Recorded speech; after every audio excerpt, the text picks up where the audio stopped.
Welcome to Uncomfortable, conversations about culture and Christianity. My name is Eric, and today I'm joined by Jess. Hello, world. And Alex. Let's get it poppin'. Okay. Let's get it popping. I hope someone's keeping a spreadsheet of all the ways you start the show. Yeah. Like on this day, episode 1. I hope not. And then it could be a Google Doc that people could search online that are like ways to ice break a conversation. Yeah. How to greet people in different ways. Just people are around a circle saying, let's get it popping. There's got to be at least out of 200 episodes, 201 now. There's got to be 150 different ones, I'm assuming. Yeah. Well, today is National Popcorn Day. That's where that came from. Let's get it popping. Did something happen in your childhood where your birthday? It's because your birthday's on Christmas. It's on Christmas. That's why days matter so much, because your birthday always got like eclipsed by Jesus, and so now you're like. So I want everybody else's birthdays to get eclipsed by something else. Yeah, you're like, ha, if it's your birthday today. I think I just got diagnosed on the spot. This is Jess, great. Good job, Can I get Eric. licensed now? Is that all I needed to do? Do I have to do anything else?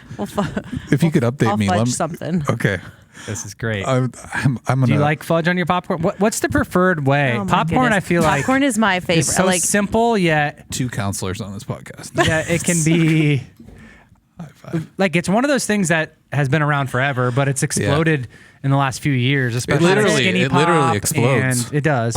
But like Skinny Pop and a lot of other like companies are coming out with like all these weird flavors of popcorn. We took to our community group this week like hot chocolate popcorn, and so my favorite right now is popcorn does something for me. Popcorners chips, because it's all made out of popcorn.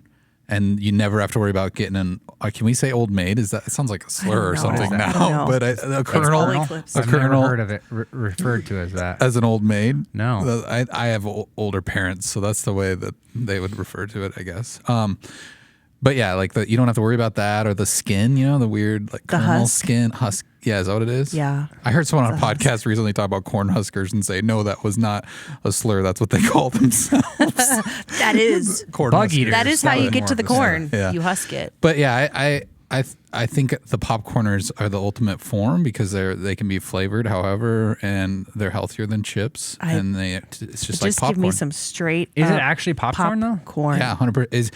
They like just mush it into chips. Okay, so they pop it first, and then they mush it in chips and get rid of like all the. Yeah. There's probably more of a. There's probably a binder in there though. It's probably not good for you. I love popcorn so much that when I was pregnant, I would send Ben to the movie theater just to get popcorn. So are you one of those people that's movie theater popcorn is like elite? Like it's better than other popcorn? I can't. Yes, I love it so much. And then I just tried a new kind of popcorn because Trucker Andrew knows I love Smart Food. That's like one of my favorite popcorns. And then there's one I just tried called Lesser Evil. Have you had this? No. I haven't. Oh my. It's got like a Himalayan salt on it. I can't start talking about popcorn. Okay, here's my thing with movie theater popcorn lately. So good. I love movie theater popcorn, but specifically at the AMC theater, which I'm in Council Bluffs, so that's our theater. We have an AMC. They do this thing where they pre-scoop it all into buckets, and then it just sits up there.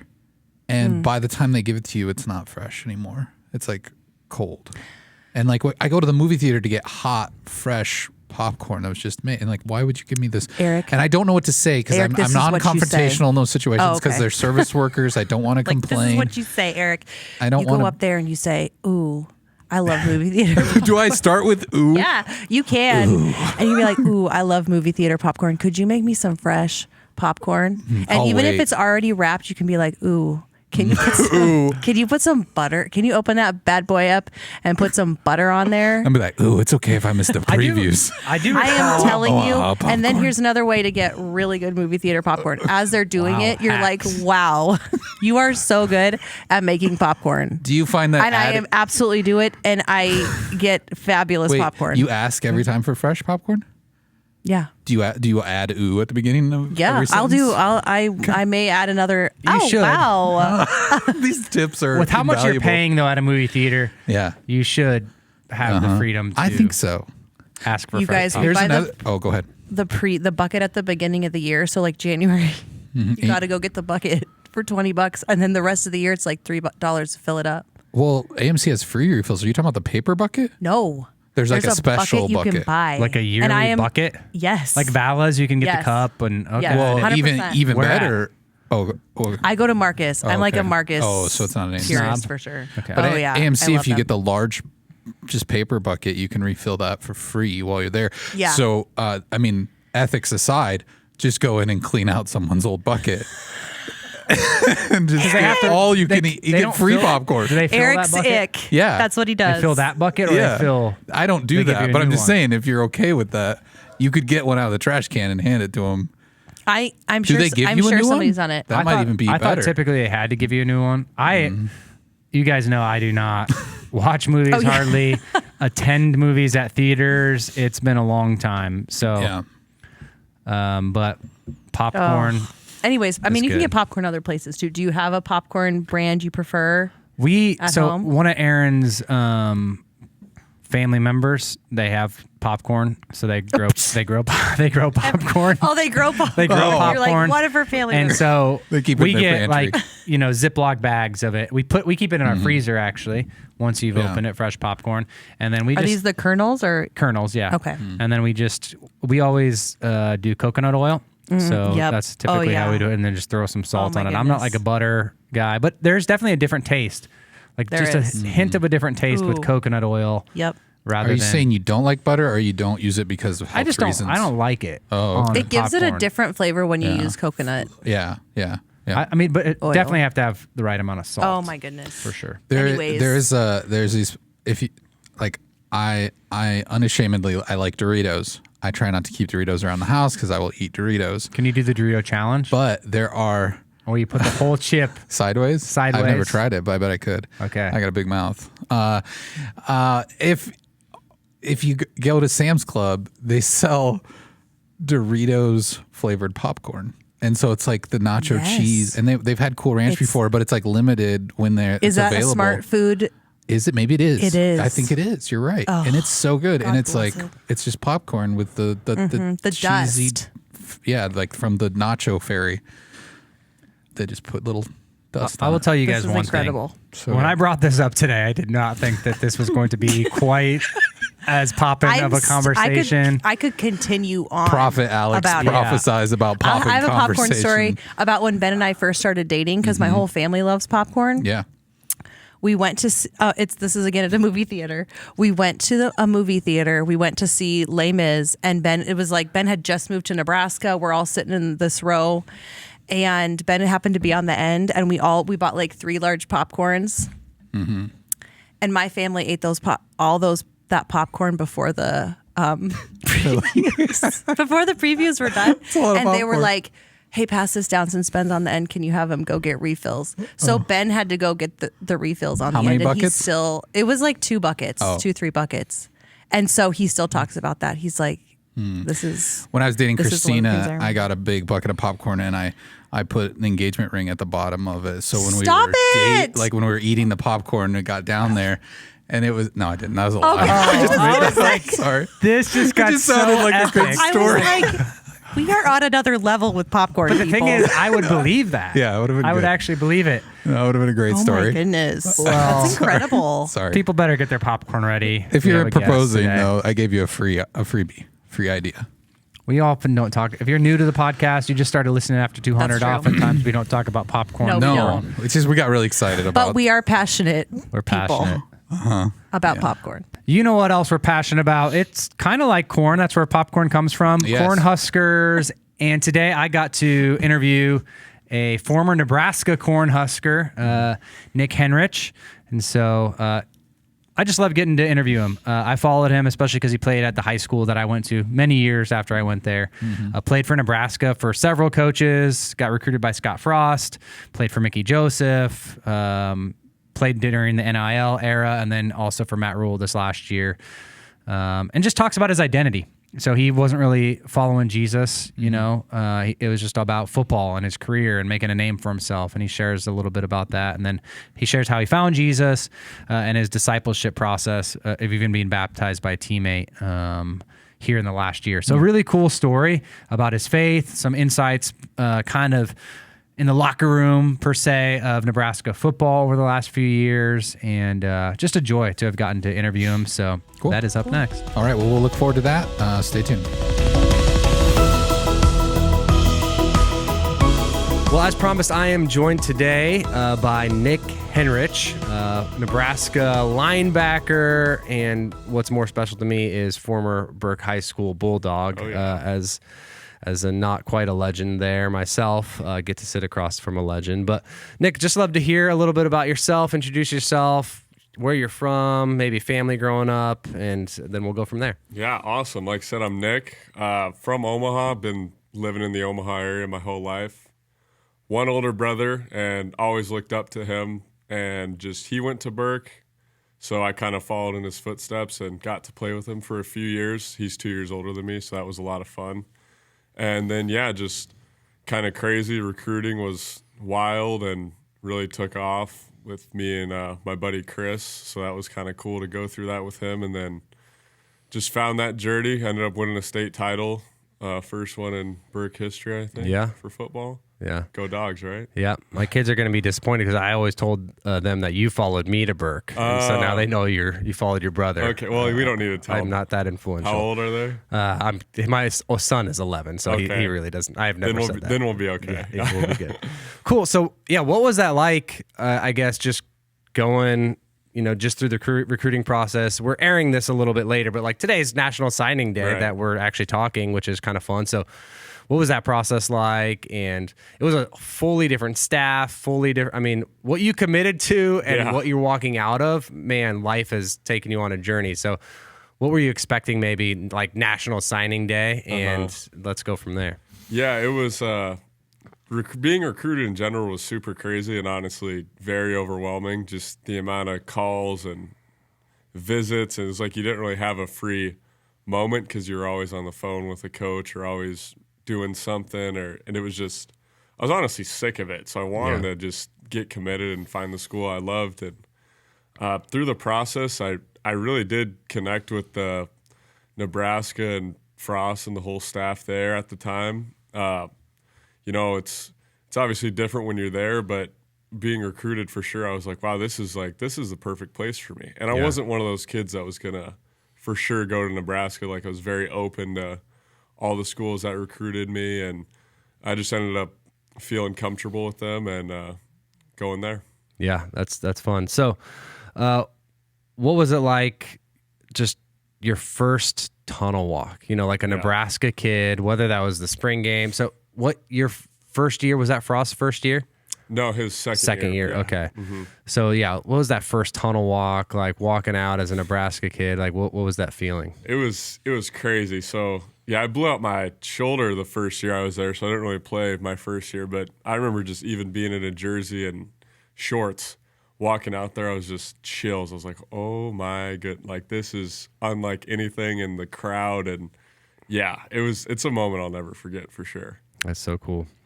So let's talk. I mean, you talked about your shoulder. Yeah, I know you had quite a few injuries in your time at Nebraska. So just share about like those, like as those began to stack up, and as you've got like dreams coming out of high school of what your career is going to look like. And I'm sure it took some different turns. Let's talk about like that first shoulder injury, when you got that and how that started to change maybe your plans or how you attacked, college. Yeah, definitely. It was very difficult for sure because, in high school I had one shoulder surgery and then I had tore one of my PCLs in my knee, and I was like, okay, like I kind of got my injuries out of the way. Yeah. That's what I was thinking. And then right when I get to college, boom, blow up my shoulder again, and I'm out 6 months. And I'm like, geez, like here we go again. You know what I mean? And then, so I didn't really play my first year. And then my second year, I tear my PCL in my right knee. So that was I tell you what, that was a weird year. COVID, that was brutal. Yeah. We had like 3 fall camps. That wasn't a good time. But so I'm just like, wow, I'm not going to play again. And then I ended up kind of catching my stride, especially towards the end of that year, like moving back to inside backer, and started the last game, which was, again, my first start is something I'll never forget, versus Rutgers. Played against Isaiah Pacheco, which was a lot of fun. Yeah. And we won that game. That was a really fun night game. But, yeah, then I kind of caught my stride, and was healthy all of 2021, which was, that was a great experience to play alongside Luke, start 12 games with him. And yeah, then 2022 is where the injuries kind of picked back up. Yeah. So what was your faith journey? So like as you were young, was like church a part of just your family following Jesus, or like where did your faith journey begin? Yeah, my family, we'd go to church every now and then. Like it was Holy Cross. Okay. Is where we went. Yeah. Kind of on, not super consistent or anything, and I took it all as a big joke. Like I didn't really ever believe at any point that Jesus was my Lord and Savior, and it was something I would do just to check the box. Yeah. I was very inconsistent with when I would go, and I would hardly go at all throughout the year, like maybe once or whatever. So, and then kind of going to high school, I really, really got away from it and didn't even consider going to church or anything. And that was kind of the same throughout the start of my college until I ended up tearing my ACL against Purdue, and that brought me to a real dark place. And I just felt super lost and confused, like, what am I going to do? What am I doing? And Luke just invited me. He's like, hey, you want to go to church? And I was like, geez, like I haven't thought of church in years. You know what I mean? Like, is this? Yeah. I honestly felt like embarrassed walking in there for the first time, but it was City Light Lincoln. Cool. And one of the things I loved about them is they're really open to non-believers and like, oh, you don't like, that's awesome. Just come listen. You know what I mean? Like it's okay where you're at. And I just remember the message changed my life, and I've been going ever since and talking to Luke and different people about it and just continuing to grow in my faith. So, I mean, hindsight, tearing a knee isn't great, but it was the biggest blessing I could ask for. Yeah. So would you say you're like in a dark space? Like what does that look like? When I'm sure a lot of your dreams and aspirations are based on football at this point in life, right, and you're playing at a pretty major college football place, and you have rehabbed already. You finally got back. You had a great year, and then you hurt yourself. What does that do to somebody mentally? Like I think we can, like as fans, people can project like what that does, but then you just hear a next man up mentality. Yeah. But when you're like the man down, it's brutal. Like how does that feel? Yeah, it's a horrible feeling, and I think it was worse because I didn't have my identity in Christ, and my entire identity was just Nick, the football player. So when that was, it's been taken away from me many times before that too, but that was the most serious injury I had, and the most question of, okay, like, is this really over kind of deal? So once that kind of hit me, I was just absolutely broken, and like I said, just had a real big like identity crisis, and just became real depressed and didn't really want to do a whole lot of anything. And then I was a captain too, so I always told myself like, just suffer alone, like suffer in your room at night in silence, and then just like you got to put on like a brave face and be a leader still. So I think that was also tough. But my teammates I tell you what, my teammates and the staff were so supportive and so incredible. So that was also a big thing that helped me get through it. That's cool. So you talked about Luke and Reimer. Is that actually how you say his last name? Luke Reimer. I mean, people, I never know because announcers just botch so many names. And you're like, is that actually how someone says your last name? It can be brutal. So you talked about like how he shaped your, help be a part of your, your journey. I remember watching, I think it was maybe in media days this year when you were just sharing a little bit about that relationship and Luke getting to baptize you and stuff like that. So what that journey look like from first invite to church, and how do you start to discover more and more your identity in Jesus? And what was that? Were other people a part of that process? Or Oh, for sure. Yeah. I tell you what, it was a really cool process because I realized how much I got wrong, like growing up and feeling like I had to earn my salvation, and I didn't understand grace at all. So just talking with Luke about that, I remember this was when I'd been to church a couple times and kind of exploring in the Bible on my own a little bit. And I was just like, he was like, do you think like you're ready to like say you believe in Jesus? And I was like, well, like I think I got to do more like before I officially like can call myself Christian. He's like, well, the beautiful thing is like, you don't, like Christ will meet you where you're at. Yeah. And I think that saying of Christ will meet you where you're at is absolutely incredible for people, and people need to hear that you don't need to go work at a charity every weekend, or you don't need to go to church for 2 months straight. Like Christ will meet you where you're at, and we'll work from there. You know what I mean? So I think that's a really important message. Yeah, and then from there, guys like, Chubba and Logan and Coach Brown has been huge in my development. I would always meet with him because I had so many questions, and just learning how to read the Bible, how to study, how to pray, and how to do all these basic things. I was a baby in Christ, and I really still am very young in my journey with faith, and I'm just continuing to grow. So a lot of people have been a really big part of that. That's cool. So what has that transition been like from, you mentioned like Nick, the football player, and so much of your identity resting in that? Like, what have been some of the tangible results that you've seen as like, okay, I'm seeing my identity in Christ and something bigger than a football player? Like how's that played out in your life? Is it peace? Is it just tranquility, or what kind of feelings have developed from just changing that identity, and what's the process been like? Because it's not like, overnight now, you're right. I made that decision, and no longer do I ever think about Nick the football player. Exactly. That was something I really was, because I was really wrestling with this year, because I ended up getting hurt again. Not even my ACL. At the start of the year, I had a bad high ankle sprain, so I couldn't play the first game, and I missed the end of camp. And I'd finally earned my spot back, and I was like, okay, I'm back, baby. You know what I mean? I'm gonna have another great year. And then that happens, and then people step up and are John's playing really, really well. So I was never jealous, but it's just okay, I got to be at peace with, I'm not Nick the football player, and if I'm not starting, that's okay. And I ended up being able to come back and start a good amount of games, which was great. But I would say that piece of, you don't need to start to earn anyone's approval. You know what I mean? Yeah. You're Nick the Christian. You're Nick the, you know what I mean? The follower of God. This is a game, and you can use this platform to spread his message, but it's not your identity. Yeah. And that was something that was really hard for me, and I really struggled with, because, I'm a competitor, and I wanted to, start and have that success I had in previous years. But I would say the peace was the biggest thing, and it's something I still wrestle with. Yeah. Let's go back to 2022. It was probably one of the more tumultuous years in Nebraska football history. Yeah. I get to go maybe to one or two games a year, and I will remember being at the Georgia Southern game. Oh, yeah. And, things just took a turn, from there. I mean, you guys came in, I think, the best 3-9 team in history, right? Yeah, we always heard that. People were always saying that. I mean, just so many close, wins, and it was just feeling like, all right, this is the time, This is the year. This is the year, and didn't quite open.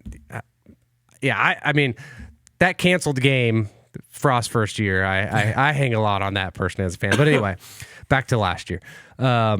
What was that like, going from, hey, we had fall camp, this is the guy we recruited, almost everybody on the team at that point, and then just trusting the process, and then, obviously Coach Mickey being a part of the team. It was just a crazy year. Describe the best you can, encapsulate just the feelings and the ebbs and flows of that year. Yeah. I think crazy is the best way to describe it. After Georgia Southern, I didn't even think firing a coach at that point in the year was something that was realistic. And then, it happened, and we're we kind of were hanging our heads, and we're this is brutal. And then Oklahoma comes into town and just, kicks our butt 49-7. And then luckily we had a bye week, thank goodness, because we kind of got to catch our breath. And then, I think Mickey did a really good job in a lot of aspects as far as how he kept the team together and how he motivated us and was there for us during the time. I think he did just an amazing job. And we ended up stringing together a couple wins, versus, who was it? Rutgers and Indiana, I think. And then, so that was it was kind of riding a roller coaster, It was oh, coach fired, we suck. Yeah. Mickey. Yeah. And then we're had some hope, and then ended up tearing my ACL against Purdue. And then that was, for me personally, it was really hard. Yeah. From there. Yeah. I could only imagine. So what's that like, I think from, again, like the outside point of view, then you end up, Mickey doesn't, get the job and hire Coach Rule. And now you guys have all got decisions to make. And especially in today's, college football game, it's like, you can transfer, when you get a new coach. And so, like, what was that process like of who is this guy? I'm sure you guys had seen reports or things about program builder or whatever that was floating out there. But what was that transition like for this new staff last December and starting to get that going? Yeah, I mean, a lot of guys were, thinking of leaving, and there's a good amount of us that were like, no, like, if we leave, like, it won't matter no matter. Like, it won't matter how many games. If you go to wherever and win 8 games, it's not going to mean anything because we wanted to build this program for, like, we came here, we committed here, we're staying here. So just having talks with guys like Luke and Nash, my roommates, and like, no, like, we're gonna stay, like, we're gonna see this thing through and believe in Coach Rule and go from there. So the Coach Rule made the transition super easy. I feel like a lot of new coaches, when being a senior, when a first year coach is coming in, they don't have a lot to gain from coaching you. They want to develop the younger guys, but he, I mean, really put his arm around the seniors and was like, no, like, you're my guys. Like, you didn't come here for me, I didn't, like, but I came here for you guys. And I believe in you guys. So that was really, really cool as far as he wasn't, pushing anyone out of town, or he wasn't making anyone transfer. He was just like, no, like, this is our team and let's roll and we're going to see how it goes. So I thought that just made the transition a lot easier. Yeah. And what is it like, as a senior to be led by so many people? Like, I mean, later in life, you're going to probably have different jobs, and they're one, manager or whatever CEO is going to lead you one way, and then you're going to get another one. So how do things like that, like, suck in the moment? So you could talk about just what were some of the differences, between the styles. And I'm not asking for, like, you to blast anybody, but just what were some of the differences, some of the things you picked up from each that you're like, yeah, I'd take that into life moving forward. And then even in parenting, I'm like, okay, and there's things I don't do that my parents did. I still love them. Yeah. So what are some of those things that you really appreciate from maybe each staff or different coaches that you've had? Yeah, like, I've had, 3 different defensive coordinators, 2 different position coaches, and 3 head coaches. Yeah. So it's been a lot of, I think anyone can take what that person's good at. So, like, they're all great coaches. You know what I mean? I think it'd be hard to deny that with all their histories and all the places they've been, all the experience. Like, they know football. Yeah. So it was really easy to take, like, oh, like, Coach Root is one of the smartest football minds I've ever talked to, and he knows just everything. Like, oh, if this is this formation, this is happening. You know what I mean? Like, it's so super analytical, whereas Coach Rob was more into, he was very, very smart, but more into, let's focus on striking and tackling and the fundamentals, which was also really good. So it was really cool to take different things. Coach Frost was a lot more reserved, and as far as taught us how to kind of be pros, where Rule and Mickey were very much so, like, involved, gonna, rip your butt if you're not doing something right. And I think both styles work. I think it's just, for whatever reason, Frost didn't work here, and that's okay. And, I really believe Rule and his staff are going to get it done. Awesome. So one of the new traditions that Rule brought, that he's had at a lot of places is the single digits, which Nebraska's got plenty of good traditions already going for it with black shirts and, things like that. But how was that introduced to the team? And then how was that, like, embraced, like, this whole new concept? And then obviously you were one of the guys voted on by the team to be represented in wearing one of those single digits. So what was just that like to have that vote of confidence from your team? Yeah, it was, he brought it up on his, like, first or second team meeting. It was super early how, hey, in fall camp, we're going to vote on the 10, like, toughest guys and the 10 guys that represent the Husker the best. So, excuse me. It was, and then from there, it was, anytime you're voted on by your teammates is such an honor. And to be a part of that tradition in its first year, I think is super cool and something I'm never going to forget. Yeah. And it was just I liked how they did it because he'd call you up to his office and be like, hey, like you guys got voted for single digits, and then they just put the number on your jersey, and you'd walk out to practice, and everyone would see for the first time, oh, let's go. You know, it was really, really cool. So did you get to pick the number, or they had it picked for you? Yeah, I did get to pick the number because I think it was Luke, Jeff, Billy, and Giff. Okay. So they got to pick their numbers first, and then me, John, and Nash were the next three, and we got to pick ours after. So we got to kind of pick whatever was available. And luckily we all wanted. I wanted 3, John wanted 5, and Nash wanted 0. So after seeing like the first round of guys, because it was like a day or a couple days after. Yeah, it was like round. a week about. Yeah. So what was that like? Just knowing those guys are out there and like probably wanting one of those. There's probably some like, okay, I could see myself in one of those. Yeah, for sure. It was really cool seeing like Luke's been 28 for his entire college career, and seeing him run around in 4 was cool. So I just think it was like, all right, like I want to get one of those. You know what I mean? It was cool. Yeah, it was fun to see the 0. You know, just a big lineman. Isn't that just perfect? It's on 0. Nash? It's perfect. So one of the things I'm curious about is just NIL. Like it's really moved a lot since you began your career, and it's going to move more and more, obviously, with transfers and all that kind of stuff. So how does that like affect like a locker room when you've got people? You've got a core team, and you've got for example, last year you had a core team of a quarterback room, and then they went and got a quarterback in Jeff, which was a great leader, and how he modeled leadership all year, I think was incredible. Yeah. You had a lot of, I think, great leading quarterbacks. Adrian was obviously one of those as well. But how does that start to affect the locker room when you're kind of like, all right, we've been here, we've put in the work, and now people can go shopping for somebody, and you're like, are they here for us? Yeah. Or are they here for they screwed up somewhere else, or whatever their story is, and they're here for a little bit of the money, a little bit of the praise? Like, how does all that start to really get into a locker room? Yeah, I think especially with this staff, it was honestly not a problem at all, because like you said, the guys they brought in were such high character, good guys who just wanted to work and join the team.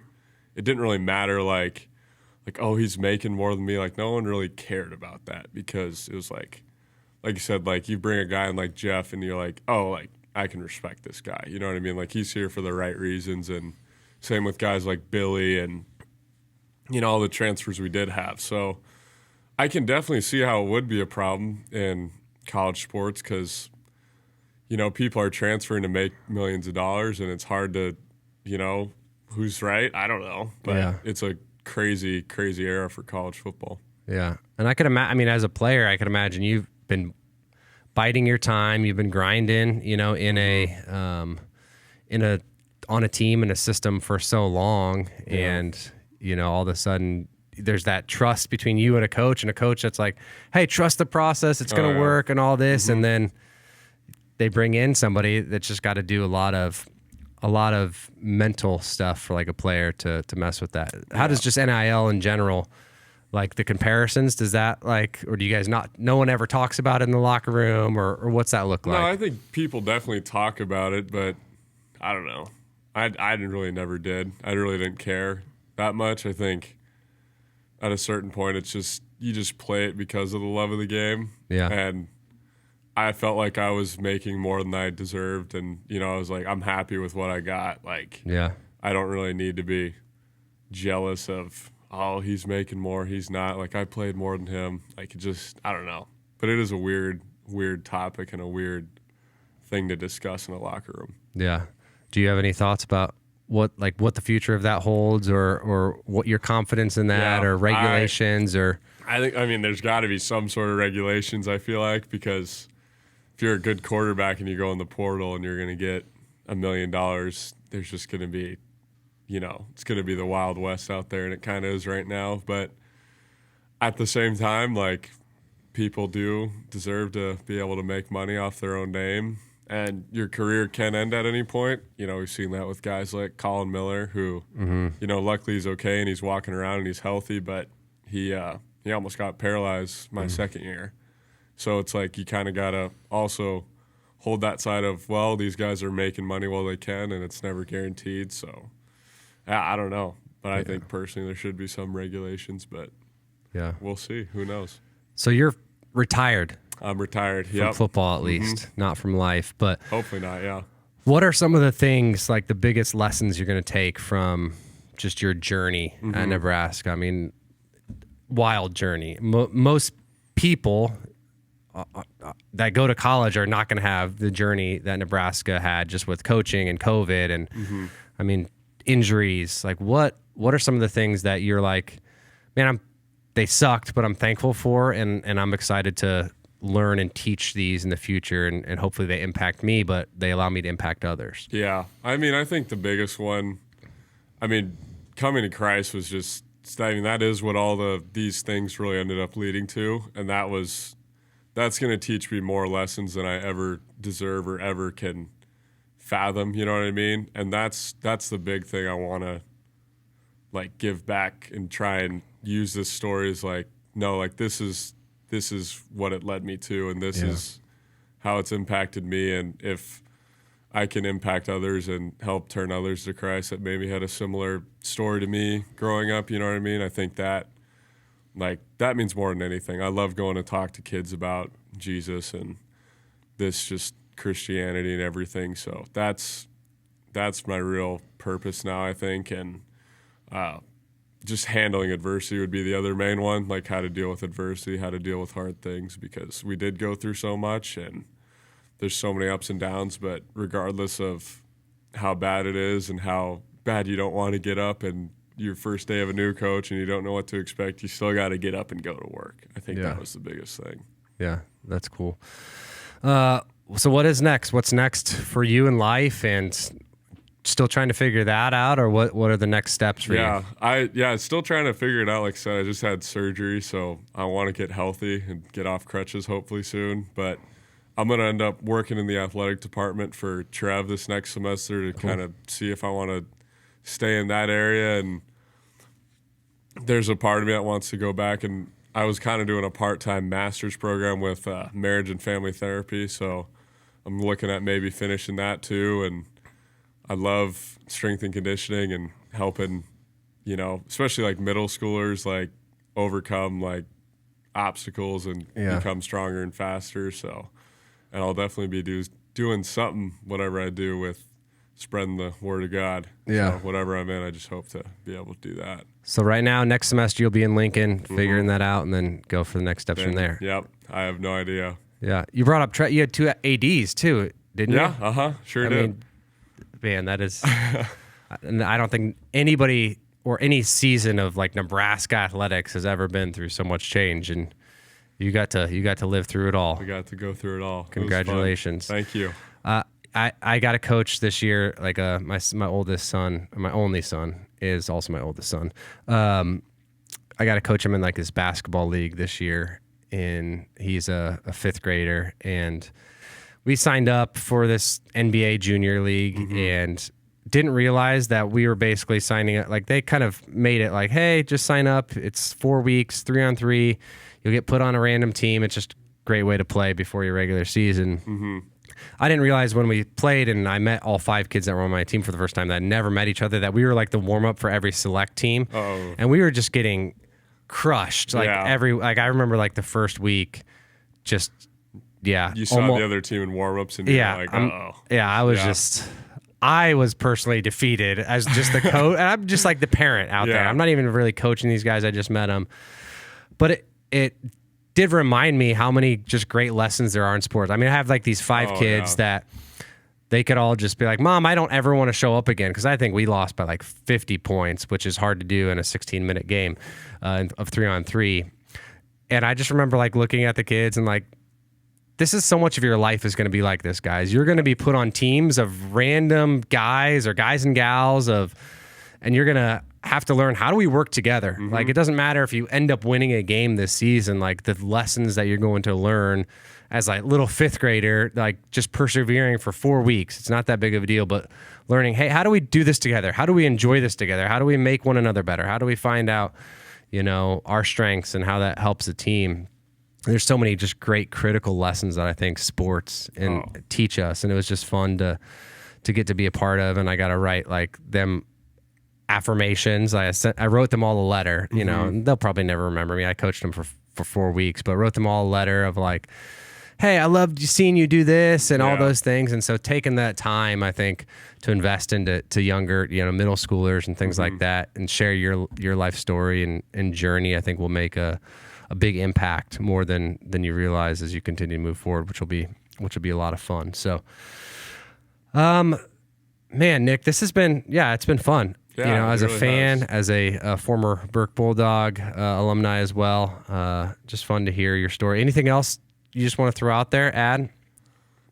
Yeah, I don't know. I'd just say to anyone's watching, if you feel like your identity's tied in one thing, and if you feel lost, just, you know, open up the Bible, pray, and, you know, you don't have to have it all figured out in a week, and it's not going to be an easy process, but coming to Christ will be the best decision you ever make. So I encourage anyone to go to a church, go watch a YouTube video about it, go just experience it in some way, and I think slowly it'll change your life.